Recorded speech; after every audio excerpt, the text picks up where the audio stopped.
The film follows a nonlinear narrative, going back and forth from the present, where Sardar Udham Singh is in London, to his past when he was part of the Hindustan Socialist Republican Association (HSRA), and explores his reasons for assassinating Indian civil service officer Michael O'Dwyer.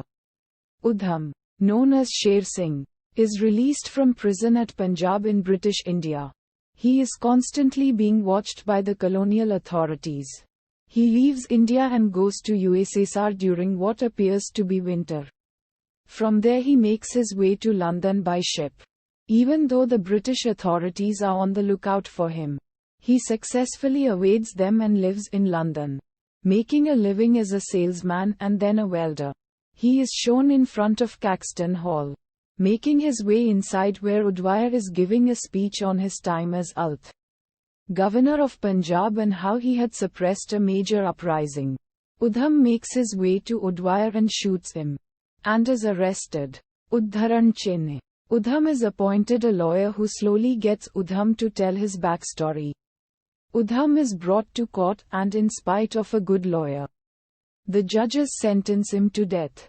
Upon hearing this, Udham makes an impromptu speech where he denounces British rule in India and reaffirms his support for the Indian freedom movement. Udham protests the conditions of his detention and goes on a 42-day fast, but is force-fed to break it. He slowly opens up to the investigating inspector and tells him the reasons for the assassination. Udham also got the title of Shaheed-e-Azam. Udharan.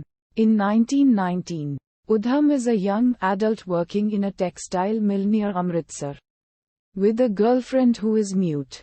On the 13th of April 1919, General Dyer, following an order from O'Dwyer, opens fire on a crowd of 20,000 peaceful protesters inside Jallianwala Bagh.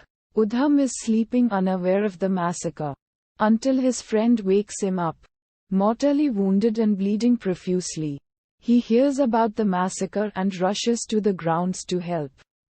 It is shown that along with a few other volunteers, Udham finds survivors and gets them to a makeshift hospital which is overwhelmed itself. He is later executed and shown to have a photo of Bhagat Singh, taken when Bhagat was in prison during his final days.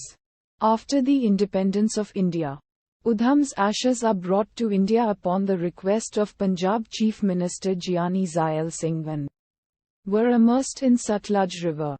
His ashes were immersed where his idol Bhagat's ashes were immersed. In the final scene, Gen. Dyer and O'Dwyer give their own accounts to the Hunter Commission.